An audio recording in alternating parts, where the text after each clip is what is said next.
Okay. They said you wouldn't be able to see anybody.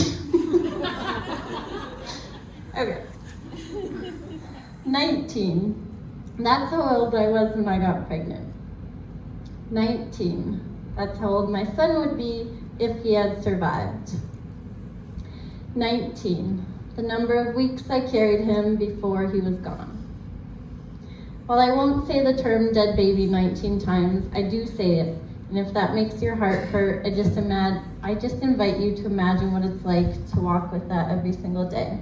And for some of us, that takes no imagination because we live it every single day. I'm Maureen. I was born and raised in Helena, Montana, yeah. I'm the youngest of 6 girls, and every time one of my sisters left home to start their own life, I felt abandoned. In addition to 6 kids, my parents ran multiple businesses. They ran short on time and energy for my sensitive self. I struggled with depression and healthy coping skills. I longed for attention, love, and connection. I wanted someone to see me, to love me. Enter Josh. He was equally in need of love and attention, searching for someone who would accept him. We were together for a while. He had his own mental health struggles. Neither of us worried about condoms. I was surviving day by day. I sustained myself on Marlboro Reds and Dr. Pepper. Thanks to my very healthy diet of cigarettes and fountain pop, it wasn't uncommon for my period to be all over the place. Depression and cutting myself to cope made for regular doctor visits. At one of those visits, I mentioned my period to my doctor. She did a pregnancy test.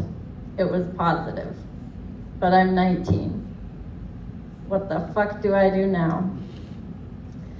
Josh and I talked about it. He was excited to be a dad. I was less excited since I spent a lot of time curled up in his basement puking into his dirty toilet. We decided neither of us were ready to tell our parents. A few weeks later, I was feeling better, but I went to the doctor for an infected cut. And for whatever reason, my mom came into the room with me. The doctor said something about me being pregnant. My mom laughed, then froze. What? We drove home in silence. I reluctantly walked into the cold, dark back room at my parents' house. My mom told my dad, she has something to tell you. I blurted out, full of shame and embarrassment, I'm pregnant. His immediate response was, we love you. I don't even know how that was his response, but it was, and that's the only thing I remember from that conversation. My parents talked about an abortion or adoption, and neither seemed like something I wanted to do. I was going to be a mom. I'd never planned on this, but it was here now, and I was doing my best to prepare. I read pregnancy books, Josh and I moved in together. I took all my vitamins and attended prenatal visits. I quit smoking and started eating. I got maternity clothes. I let myself gain weight freely for the first time ever. I wore tight shirts and embraced my distended belly, especially after eating a big meal. I was mesmerized by my baby's heartbeat. Every night I'd tune in like it was a new show on this weird thing that resembled an old school Walkman. Listening to his heartbeat, he was alive inside of me. My amazing body was growing a human. Living with Josh wasn't enough for my parents. They decided we needed to get married and started planning for a wedding in May. I told my sisters, none of them were excited. While Josh and I embraced the baby, we felt ambivalent about getting married. But as a scared 19-year-old, could I say no? I guess I didn't think so. One night in our tiny basement apartment, I woke up bleeding. We had this weird toilet up on a platform. I called my parents while I was sitting there. I didn't know what to do. It was the middle of the night and my dad, no stranger to all things women, mumbled, yeah, that's your period. Once he woke up and he realized who he was talking to, him and my mom told me to go to the ER and they'd meet us there. The doctors did an ultrasound and everything looked fine, so they sent us home. I was unsure what was happening, but I clung to the idea that we were becoming parents. For the next couple of weeks, I was in and out of the ER and doctor's office regularly because of the bleeding. I got a variety of ultrasounds and scans done. We learned it was a little boy. Josh bought him a little hockey outfit so he could be like his dad. Somewhere in those endless hospital visits, I was put on bed rest. There was a lot of time laying on the couch looking at the ceiling. I don't remember the doctors ever telling us we were headed towards a miscarriage, but that's what the medical records say. I was 19 and I looked young, so I imagine they were treating me like an irresponsible teen, not a real adult. On April 25th, the cramping hit hard. Josh was on his way home from working out of town. My mom took me to the ER and dropped me off at the door. Unable to walk, I crouched on the concrete sidewalk holding my belly, waiting for her to park the car and help me inside. Nurses put me in a bed and they hooked me up to an IV of pain meds. At some point, I felt and heard a pop and a gush and someone saying the baby is here, but there wasn't any crying. Josh had arrived at some point and clamped the cord. They gave me the baby and he moved in my arms. I asked them to save him, but they said they couldn't. He died in my arms. Josh and I agreed quickly he looked like an Anthony. We stayed for what felt like hours holding our baby and talking about who he looked like more, his mom or his dad. We got a special birth certificate. I'm not sure where the justice is when you hold your baby to die and they can't even give you a real birth certificate. Although they did put his handprints and footprints on this fake birth certificate. His handprints are smudged, but his footprints are perfect. What do you do when you can't take your baby home from the hospital? Well, I left Anthony wrapped in a blanket on the hospital counter. That was how I left my baby. I don't know what kind of heartless mother does that. He was left all alone, cold and dead. I don't even know who carried him to the morgue or how long he laid there.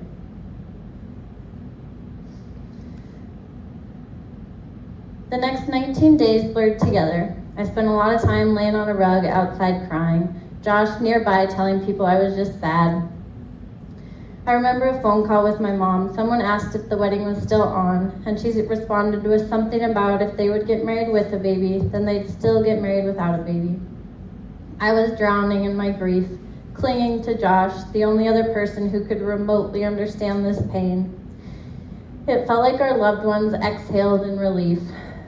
You were so young anyways. It wasn't planned. You have your whole life ahead of you. It was a blessing. As I was getting ready for what was supposed to be a combo baby and wedding shower, my milk came in. Like a slap in the face. No baby to feed, but here came the pain and discomfort anyways. Again, I was 19. I knew nothing about this. Nobody warned me as I left the hospital empty-handed. I never talked to a doctor about it. It was just how it was. I was supposed to just deal with it. I went to my shower, now just an awkward, depressing wedding shower. None of my regular clothes fit, but I couldn't embrace my belly now that there was no baby to show for it. I was just fat and empty with a dead baby. My boobs were huge and uncomfortable. I was miserable. 19 days after losing my son, I walked down the aisle. It was a blur. I hadn't even physically recovered yet. I was still bleeding. Nobody mentioned the baby. Nobody dared talk about it. It was just gone, done, move on now, like he never existed. Josh and I tried to honor our son. We created a baby book filled with the 2 congratulation cards we got from worried loved ones after we announced the pregnancy. The book had ultrasound images in it, pictures of Anthony the day he was born and died, his special birth certificate with his precious footprints now tattooed on my forever empty belly. At some point I got the message from someone, from society, from everyone, that nobody wanted to see or talk about your dead baby. So I stopped talking and ripped the baby book apart in a fit of anger. For years, I drug around the guilt and shame, believing I killed my own baby and abandoned him in the hospital. How could I ever forgive myself or my body? It wasn't until a couple of years ago that a loved one fought me on it hard. They challenged me, forced me to consider maybe I had nothing to forgive myself for. Maybe these terrible things just happen.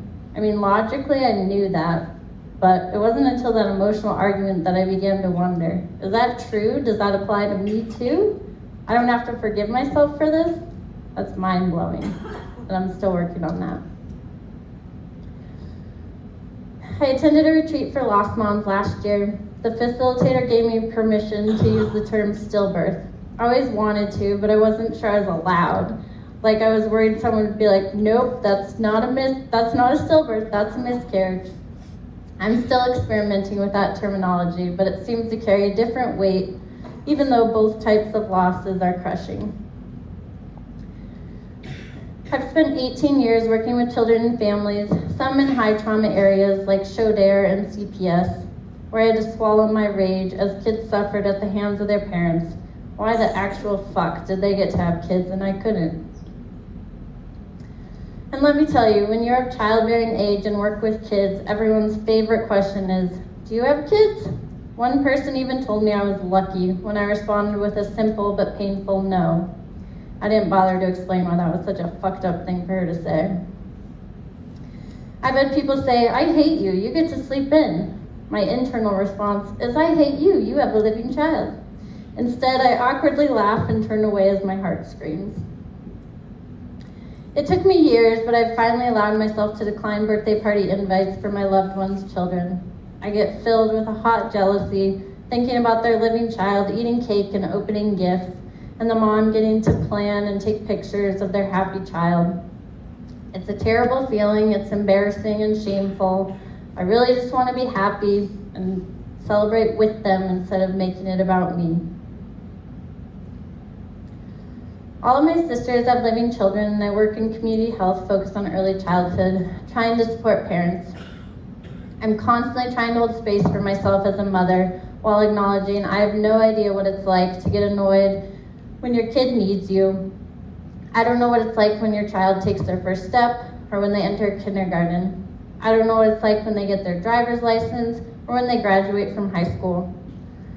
I see my sister's son, Anthony's age, and sometimes I let myself imagine my son growing alongside him, feeling overly emotional at the seemingly basic task of thinking about what college he's going to.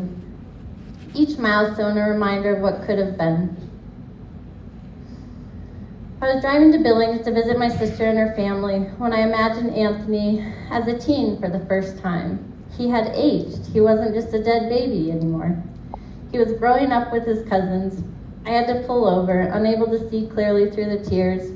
Now I think it's a sweet moment when I can imagine him growing up with his cousins and maybe even getting into trouble, because let's be real, with Josh as his dad and me as a young mom, he would have had some struggles for sure. But he was loved, he is loved. I mother him in the only way I know how. I clean off his headstone. I make fairy gardens thinking maybe his fairy angel little self will come and visit. He sends tiny white feathers to let me know I am still his mom and he is still my son. After a few years, Josh and I went our separate ways, so the comfort of having a partner to grieve with disappeared. It's suffocating how isolating this journey can be. The spaces where we can freely talk about our dead babies are so rare. In Helena, we are working to create more of these spaces. We've been doing creative workshops every other month for about a year now. Our biggest loss event was the Wave of Light. Every year on October 15th, people can light a candle to honor the little ones that they're missing. Last year, we did this as a community event, and over 50 people came and joined us on a cold, dark evening outside. There was an entire park full of other moms like me, collectively holding space for the children we miss. The children we had to say goodbye to. I've attended the lost groups in Helena and the lost groups at Roots and done some online work with loss. All these spaces created by those of us who recognize the pain of losing a little one.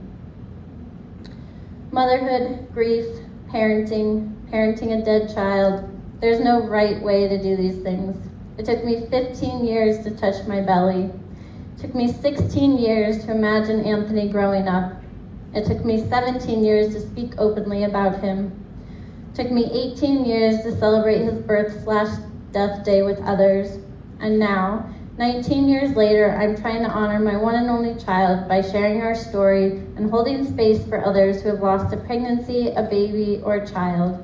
I never want anyone to carry around that grief, shame, guilt, and self-hatred by themselves for any amount of time, let alone 19 years.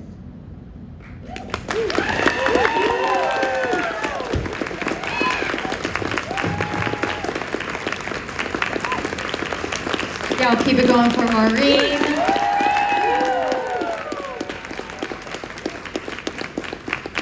Just searing and stunning, raw honesty. And I was thinking of the particular part in her story where she talked about tuning in to her baby's heartbeat. And what we were able to do tonight, thanks to Maureen, is tune in to her heartbeat. And so again, just a round of applause for the wave of light that Maureen is.